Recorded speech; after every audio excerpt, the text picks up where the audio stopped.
Hello, I'm Randall Pinkston. This is Ethics Matter. I'm here at the Carnegie Council for Ethics and International Affairs with the Reverend Robert Chase.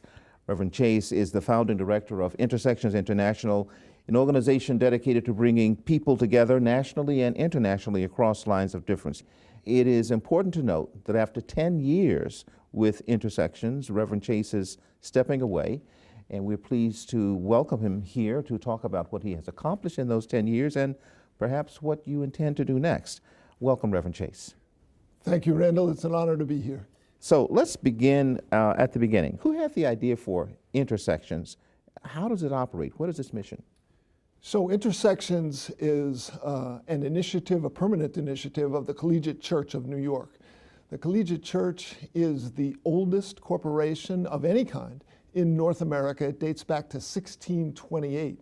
So even before there was a United States, there was the Collegiate Church operating in and around New York City. Back in 2004, you may recall, there was a speech given at the Democratic Convention by then a little-known senator from Illinois called Barack Obama, who said to us, "There are no red states, there are no blue states, there are the United States," basically calling us to address those silos that we have been put into that keep us apart. So the Collegiate Church responded to that call concretely in that they created an organization, Intersections International, that seeks to bring people together across lines of difference.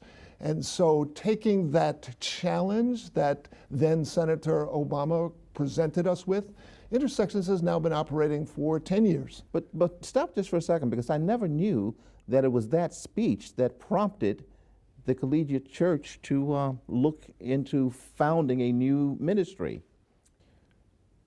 Unofficially, it was that speech. But if you remember the times in which that speech was delivered, there was a lot of feeling on the part of the American people that we were divided, that we needed to come together.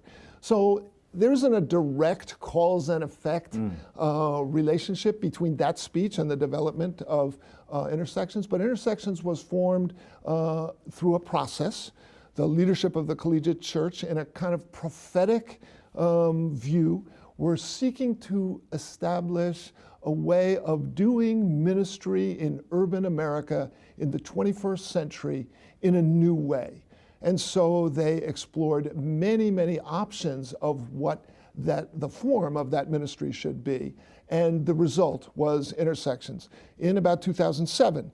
So while you can't say there was the speech and then there was Intersections, the speech was reflective of the times, and I think Intersections was a response also to the feelings of the day. So give me an example of some of the lines of difference that have been your focus. I know about veterans, for example. I know about LGBTQ issues.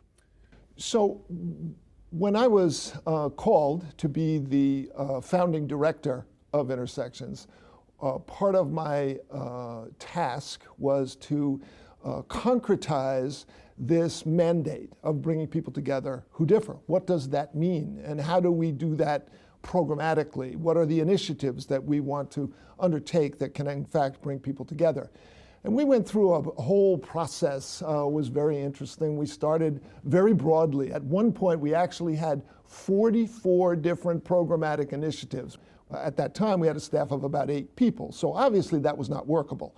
We needed to coalesce those priorities and identify maybe 3 or 4 that would most effectively address these fractures in our society. And so over the years, we've focused on 4 pillars, if you will, that represent how we can bring people together across those divides that separate us. And those 4 areas are, you mentioned, what we started almost 10 years ago, calling the Veteran-Civilian Dialogue, which sought at that time and continues under the name Service Together to bridge the military-civilian divide in this country. You know, we heard a lot during the Occupy Wall Street of the 99% and the 1%, and that was on economic principles. But there's also a 99% and a 1% in terms of our military. And that is that really now with a volunteer army, there's only about 1% of our country who does all of our service, military service around the world. And how do we bridge that divide? So our veteran-civilian dialogue, now Service Together, seeks to do that. That's one area. Second area is, as you said, there's a lot of change over the past 10 years in terms of the LGBTQ community. And for so long, it was felt that the LGBTQ identity and the religious identity were in conflict. And what we've tried to establish, and I think very effectively so, is that one can be both a devoutly religious person and also be a member of the LGBT community. So we created a program called Believe Out Loud. Believe Out Loud has become tremendously successful. Our Facebook page reaches over 1 million users per week, consistently, week after week after week. Our website has 200,000 followers, and basically it's a conversation, an online conversation. And it's been remarkable in the stories that we hear about people who are both engaging with their families, people who are engaging with their religious communities to try to assert or affirm their sexual identity while also claiming authentically a religious perspective in their lives. The third area that we are involved in is the use of the arts as a means for social justice. And so recently, and we can talk about this later, recently we've really been focusing that particular program pillar on healing the divide between law enforcement personnel and the communities they serve. So community policing has become a really important priority for us, and we address that through some innovative theatrical techniques. And then the fourth and final area that we talk about, or that we are engaged in, and I think we want to talk about some today, is what we call global peacemaking. This grew out of the original divide between the Muslim and non-Muslim worlds, both here locally. You remember the so-called Ground Zero Mosque controversy and some of the conflict between the NYPD and the Muslim community and some of that in the New York area. And by way of background, that involved an effort by some Muslims in the New York City area to build a mosque and community center in Lower Manhattan within blocks of the World Trade Center complex, and opposition to that. Exactly, yeah. That's exactly right. And our role in that was to affirm the right of Muslims, Muslim Americans to worship and pray in wherever they saw fit. And that particular center, which got a terrible rap in some media corners of the world, was a wonderful vision of how this Muslim-based entity could become a community-wide effort that would appeal to people of all faiths. So that was a local example of how we became involved. Globally, we've become involved primarily in Central Asia, in Kazakhstan, and particularly in Pakistan, where we have developed a program called the U.S.-Pakistan Interreligious Consortium, which seeks to bring together religious leaders, community organizers, scholars, and students from both countries to help bridge the divide that has happened between the U.S. and Pakistan. Why did you focus on Pakistan? I mean, you could have, there are many countries. Why Pakistan? So way back early on in the life of Intersections, we were engaged in something called the U.S. Muslim Engagement Project, which came out way back during the campaign that led to the first 4 years of the Obama, back in 2008. So we were working and created a website called changethestory.net, which was a companion piece to a book called Changing Course, which was produced and presented to both the Obama and the McCain campaigns at that time, back in 2008. And that report ultimately became a cornerstone in Obama's Cairo speech and other presentations to shift that focus in terms of US policy. Our website, changethestory.net, took the inside the Beltway policies and applied them to Main Street. How do we, as a community, build bridges among ourselves? So we started out looking to heal the Muslim world writ large. The group called Convergence, which was a DC-based not-for-profit organization who has been a great partner with Intersections over the past 10 years, decided to shift their focus from the Muslim world writ large to a particular country. And way back then, they selected Pakistan. So they've created something called the US-Pakistan Leaders Forum. I was one of the, in quotes, leaders that was privileged to go to Pakistan. And we noticed at the time that of the 50 or so of us that were from both the Pakistani side and the American side, I was the only religious professional. So we felt, a couple of us got together afterwards and felt that it was impossible to create holistic healing between the US and Pakistan if you did not include a religious voice.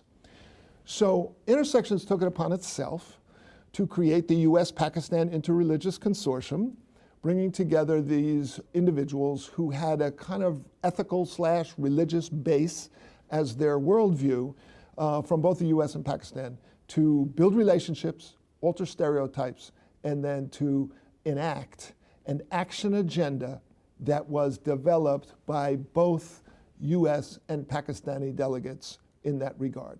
Can you share what the results were? I mean, what were your, well, not all of them, but your primary Sure. actions on that agenda? Sure. So one of the things that we discovered when we were there was that we had a lot of academics involved from both the US and Pakistani sides. So one of the things that grew out of that was an exchange program among professors. And one really tremendous example I might cite is a relationship between the University of Management and Technology in Lahore with the George Mason University in Virginia. And they have a program that has already been up and running and where they've exchanged 40 professors from those universities to help inform from a real world perspective their students and others from those university communities about the other. And this knowledge of the other is really a key element from an ethical standpoint in Intersections work. So that's one thing. Another thing, we've worked with young people, because often when in the church, which of course is my background, when we hear young people, it's like anybody under 45. Well, that's nice, and increasingly that's true for me. But there's a group called Kids Spirit that works with middle-aged school children from the ages of 11 to 17. And what they do is they create online and in-print publications about events that and issues that concern them. And these are big issues, like climate change and those kinds of things. And they have a series of editorial boards who review the work, do the writing, create the design for these magazines. It's gotten international acclaim. We set it up so that there could be 2 now of those editorial boards in Pakistan. And it was a great thing because, you know, there's tension between India and Pakistan, for example. And there was a couple of these editorial boards from Kids Spirit in India, but nothing in Pakistan. So this helps level the playing field for those who understand that the US is concerned about the people both from India and Pakistan. So that's another one. Just one third example that I can cite, and I can cite others if you'd like. There's a young woman, a single young woman, her name is Sobia Khan, and she's from what's called KPK, or the Northwest Territories in Pakistan, where there's a lot of sectarian violence. And Sophia, a remarkable person, a young woman in her 20s, and she wanted to help the women who were widows and surviving sisters and of people who died in that men who died in that sectarian violence. So she established a program whereby she used sustainable agriculture as a technique to help teach these women a skill that they could then apply in their communities, and in so doing, receive an income. That was tremendously successful. She trained over 150 people doing that, and now is teaching Hindus and Christians IT skills. Well, how did this person come to the attention of the consortium of intersections? Did you go out and recruit her, or was she one of your leaders in that early group? She became aware of both intersections and of UPIC, which is what we call U.S.-Pakistan Interreligious Consortium. She became aware of that through some of her knowledge of not-for-profit organizations here in the U.S. She was visiting the U.S. in, maybe it was the Atlantic Council or some group like that, and just serendipitously became involved with us. And we discovered this remarkable assertiveness on her part, and felt that if it were nurtured and supported financially, that she would be able to blossom. And sure enough, she has. You can tell it by just looking at her. She looks like a totally different person. I visited Pakistan a few times. What many people know, or maybe many people don't know, is that Western Pakistan was the training ground for Osama bin Laden back in the day when the Soviets were still in Afghanistan. From there, he went into Afghanistan. And they're very conservative there. What kind of difficulty, I'm assuming there must have been some difficulty in establishing cooperative relationships. Not only are you Christian, but you're also American. Right. How does that work? So let me respond in a couple of ways. First, let me say that that region of Pakistan is where Sophia Khan is from. Now, imagine, she's indigenous, she's from that region, so she's not American. Right. But she's a young, single woman doing this work. It's sort of like Malala Yousafzai. Yeah, exactly. Exactly, that's what she's like. So that's all the more reason to look at her as being a real example of how we can make a difference in the world. Second thing to say is that we are acutely aware of security concerns when we go to Pakistan. You have to be. We have spent most of our time in Lahore and in Islamabad, which tend to be the more safe regions of the country, although on almost every occasion when we have gone, there has been a flare-up of violence that we've had to address. One trip that we had 2 or 3 years ago, there was a sniper attack on the Supreme Court in Islamabad, about 4 blocks from where we were staying. And this was early in the week, I think on a Monday, when we were going on that Friday. And so we had to check with our delegates and say, is it still okay for us to go? And do you want to go? And keep in mind that this happened to a person. The delegates said, this is too important, we need to go. That is to say, the delegates from here and from Pakistan? Delegates from here. People from Pakistan kind of deal with that all the time. That's part of their worldview. So, but the delegates from here, to a person, I was really proud of the fact that our delegates were that committed to peace. At that time, it was about 12. This, in early 2017, we took our largest group, which was about 30, and those were from 12 different countries. But we've had to address the security concerns when we travel from place to place. We travel with military or police escorts, have to do that. But we also seek to go into the suburban regions. We're not quite at the point, with a couple of exceptions, where we've gone into rural areas, because it's dangerous. Yeah. It's dangerous. But our hope is, if you think of our theory of change, is that you start here and you spread out like the legs of a stool, and then you go out more and more as you develop trust. You go out more and more into the rural areas, into those areas, in the madrasa community, for example, which is a goal that we have for 2018's trip, is to engage the madrasa community, which would be an important milestone, because that, of course, is where much of the tension comes from between our countries, and again, according to the media narrative, where there's a lot of, in quotes, terrorism. I want to come back to one thing you said earlier and just be clear, because I don't think I've mentioned this. Our group that goes is not only Christian, but Muslim, Christian, and Jewish. And so one of the things that we're very, very proud of, and in 2017 we had a Buddhist with us as well. So we are interreligious in every sense of the term, and what we seek to project simply by our presence is religious pluralism in the U.S., because we think that's one of the foundation stones of what makes America great. And so by being there, it's really important. In 2017, one of the founders of UPIC from the Pakistani side, Dr. Mumtaz Ahmed, passed away in 2016, and we happened to be there on the 1-year anniversary of his death.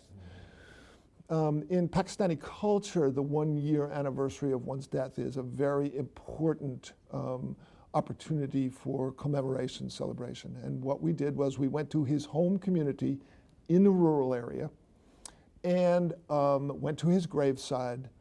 And in his honor, we had an imam, a rabbi, and a Catholic priest say prayers at his graveside. In rural Pakistan. In rural Pakistan. It was a remarkable experience, very peaceful, very uplifting, and a great celebration of Dr. Mumtaz's life and his commitment to interreligious conversation and action. You mentioned that people who live in that part of the world take for granted that there are going to be difficulties when they try to interface with others, that what they would consider to be the other.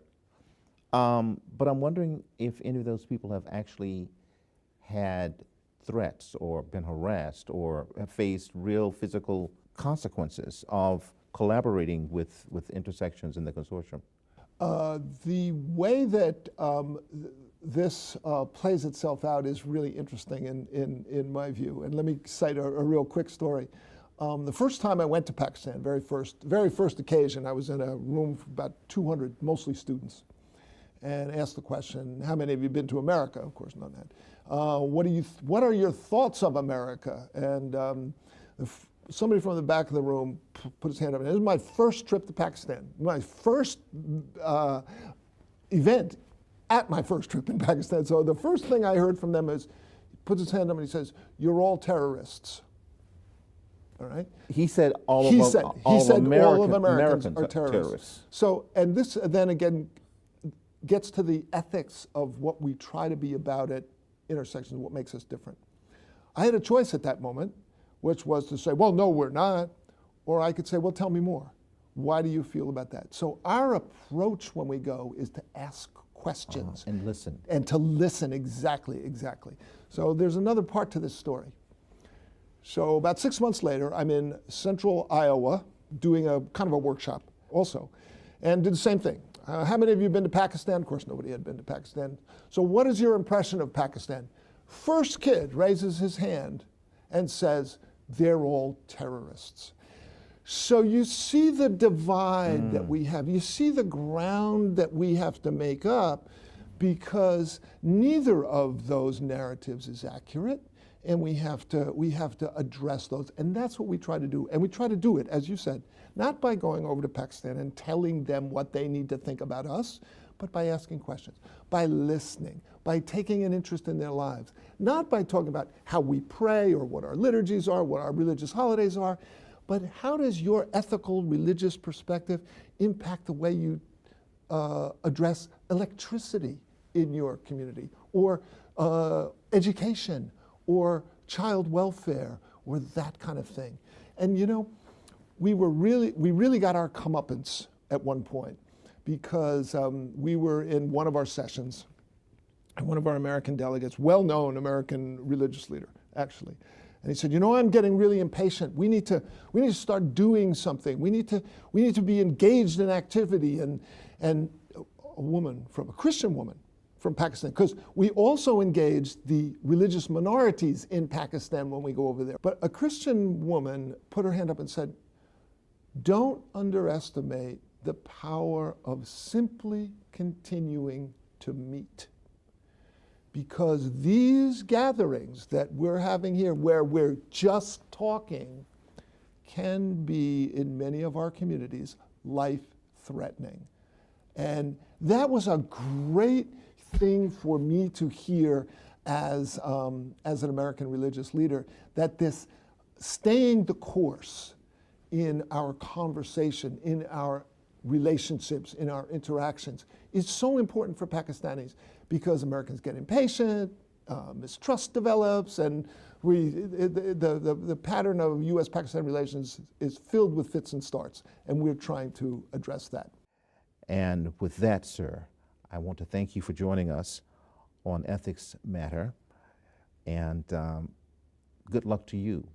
Thank you, sir. It's been an honor. The next stage of your next career. Thanks, Randall. Yes, sir. It's been an honor.